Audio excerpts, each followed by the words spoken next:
Have you ever noticed that the biggest changes in football don't happen with a spectacular goal or a controversial penalty? Sometimes they happen so quietly that millions of people barely question them. Then one day you stop and realize the game you've loved for years doesn't quite feel the same anymore. The FIFA World Cup has always been different. It wasn't just another tournament. It was one of the last places where football still felt untouched. 90 minutes of drama, momentum, emotion, and non-stop action. Unlike many other major sports, the clock kept moving, the game rarely paused, and fans knew that every second mattered. But something has changed. During the 2026 World Cup, supporters around the world started noticing moments that felt strange. Players standing around in the middle of a match, referees delaying restarts, long pauses arriving almost on schedule, and television commercials appearing exactly when the action stopped. At first glance, it seemed completely harmless. FIFA described them as hydration breaks, explaining that player welfare was the priority during a tournament played across North America in the middle of summer. That explanation sounded reasonable. Nobody wants footballers competing in dangerous temperatures without proper protection. But as the tournament continued, people began asking uncomfortable questions. Why were identical breaks happening even in comfortable weather? Why did they appear inside stadiums with advanced climate control? Why were some broadcasters filling those pauses with advertisements while others refused? And perhaps the biggest question of all, were these breaks really designed for football, or had football quietly been redesigned for television? That question has become one of the most talked about debates surrounding the tournament. Because this isn't simply about 3 minutes of players drinking water. It's about how the modern World Cup balances competition, entertainment, broadcasting, sponsorship, and billions of dollars moving behind the scenes. Every World Cup introduces something new. Sometimes it's goal line technology, sometimes it's VAR, sometimes it's expanded squads or new qualification formats. Most of those changes aim to improve fairness or increase excitement. But scheduled interruptions are different. Unlike technological improvements that help officials make better decisions, these pauses directly interrupt the natural rhythm of a football match. Momentum matters in football more than almost any other sport. One team can spend 15 straight minutes building relentless pressure. A crowd grows louder. The defending side begins making mistakes. Then suddenly, everything stops. Players walk toward their benches. Managers gather their squads. The atmosphere changes completely.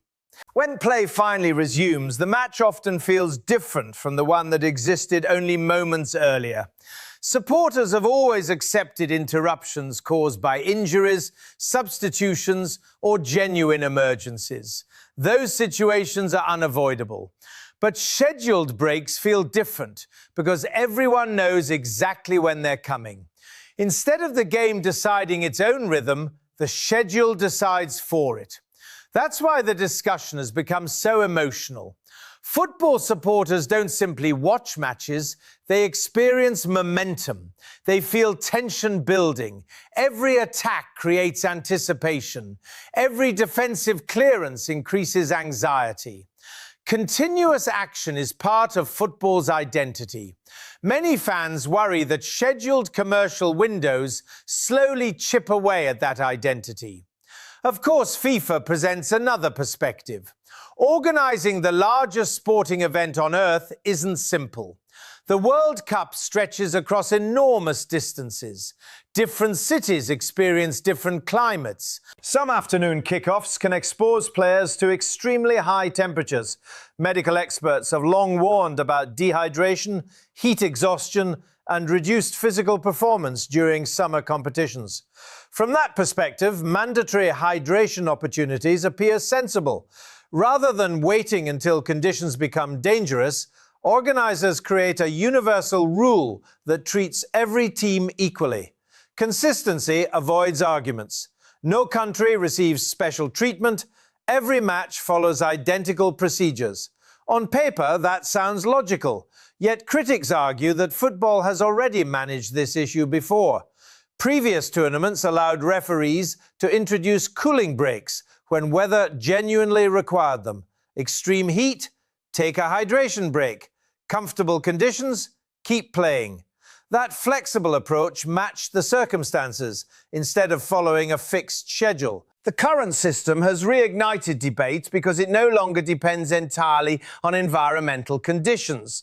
Instead, every match receives nearly identical interruptions, regardless of whether players actually appear affected by heat. That's where another issue enters the conversation: broadcasting. Modern football depends heavily on television revenue. Without broadcasting contracts, clubs, federations, youth development, stadium construction, and international tournaments would look very different. Television money fuels almost every major competition.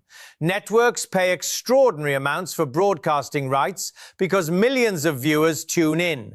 Those viewers attract advertisers. Advertisers generate revenue. Revenue finances the tournament. It's an interconnected system. But every business eventually faces the same temptation. How do you create additional advertising opportunities without losing viewers? Traditional football has always made that difficult. Unlike sports built around frequent stoppages, football rarely pauses. Commercial opportunities naturally occur before kickoff, during half-time, and after full-time. For broadcasters seeking additional inventory, that's limiting. Scheduled hydration breaks suddenly create something new: predictable moments, reliable advertising windows, guaranteed interruptions. For television executives, those windows have obvious commercial value. That doesn't automatically prove they were created specifically for advertisements, but it certainly explains why broadcasters welcome them. Interestingly, not every broadcaster handled these moments the same way. Some immediately switched to commercials. Others stayed with live pictures from inside the stadium. Viewers watching different channels sometimes experienced completely different broadcasts, despite seeing the exact same match. Those differences sparked another wave of discussion online. If one broadcaster could continue showing tactical discussions, player reactions, and crowd atmosphere, why couldn't others? Supporters naturally compared experiences. Many preferred uninterrupted coverage, even during the scheduled pause. Watching managers deliver instructions, seeing substitutions prepared, observing player emotions. All of those moments add context to the match. Replacing them with commercials felt disappointing to many viewers. Social media amplified those frustrations almost instantly. Clips spread across platforms. Fans debated whether football was becoming increasingly commercialized. Some argued this was inevitable. Others believed organizers had crossed an important line. Neither side completely agreed, but almost everyone noticed the conversation. Former players offered mixed opinions. Some emphasized recovery. Modern football demands extraordinary physical effort. Elite players cover huge distances while repeatedly sprinting at maximum intensity. Even a short opportunity to drink water and receive medical attention can improve performance. Sports science supports many recovery techniques that weren't common decades ago. Football evolves, training evolves, nutrition evolves, medical care evolves. Perhaps match management should evolve as well. Others remain skeptical. Football's beauty has always come from continuous flow. Managers traditionally needed to communicate quickly from the technical area. Players solve problems themselves. Captains organize teammates. Leadership happened naturally inside the match. Extended scheduled meetings risk changing that dynamic. Instead of players adapting independently, coaches gain additional opportunities to reorganize tactics. Some observers believe that subtly changes football itself. Momentum isn't merely physical, it's psychological. Confidence builds through sustained pressure. A struggling team sometimes survives simply because an interruption allows everyone to reset mentally. Likewise, a dominant side may lose its rhythm after standing still for several minutes. Nobody can measure exactly how much influence these pauses have, but experienced football supporters recognize that rhythm often decides matches. One interruption can completely transform momentum. Another issue quietly emerged alongside this debate: time. Football has spent years trying to reduce unnecessary delays. Officials encourage quicker restarts. Players receive warnings for excessive time wasting. Substitutions happen more efficiently. Added time calculations have become increasingly accurate. The message has been clear: keep the game moving, protect active playing time. So critics asked an obvious question. If reducing interruptions is so important, why introduce brand new scheduled interruptions into every match? Supporters found that contradiction difficult to ignore. Some described it as inconsistent. Others viewed it as evidence that commercial priorities now outweigh sporting philosophy.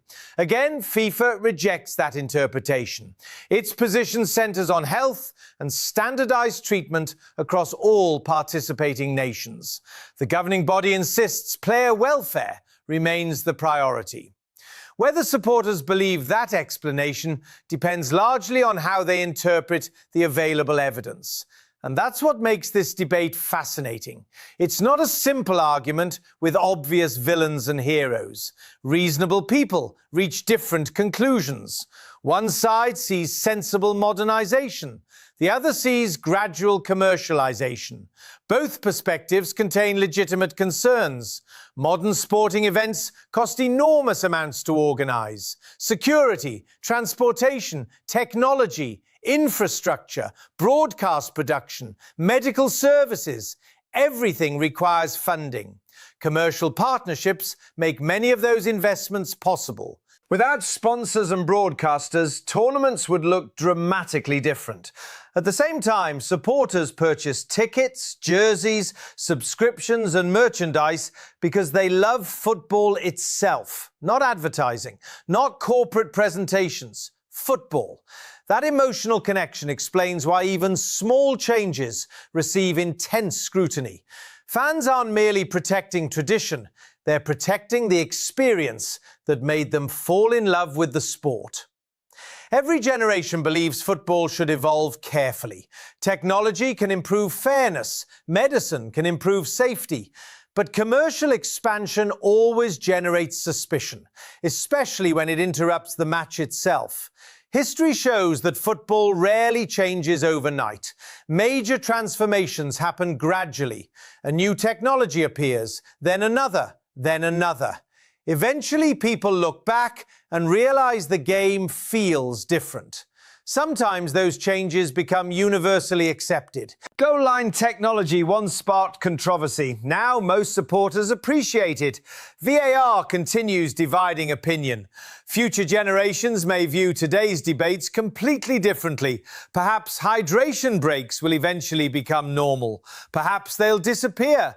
Perhaps organizers will modify them based on fan feedback. Nobody knows. What is certain is that football continues evolving under enormous financial pressure.